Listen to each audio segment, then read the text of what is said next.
ভাইয়ের বিপদে সবার আগে বোনেরা কাঁদে। বোন না থাকলে পৃথিবীতে ভালোবাসা কি জিনিস আপনি বুঝবেনই না।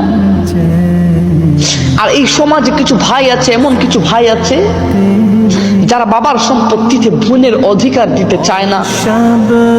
আফসোস প্রিয় ভাই আমার, এই বোনগুলারে টাকার কাছে বিয়ে দিয়ে দিয়েন না, এই বোনগুলারে কোনো জালিমের হাতে তুলে দিয়েন না, এই বোনগুলারে কোনো গায়রতহীন পুরুষের কাছে তুলে দিয়েন না। একটা আল্লাহওয়ালা দিনদার ছেলে দেখে বোনটারে বিয়ে দেন। দরকার হয় বোন আমার দুমুঠু না খেয়ে থাকবে, তাও বোনটা আমার ভালো থাকা চাই, তাও যেন আমার বোনটা পর্দায় থাকে, আল্লাহর রাস্তায় থাকে, আমার বোনটা যেন সুখে থাকে। বন্ধু, তুমি যে সুখ দুনিয়াতে দেখো, এই সুখ আসল সুখ না রে ভাই। সব পানি যদি এক হতো তাহলে সমুদ্রের পানি নুনতা হতো না।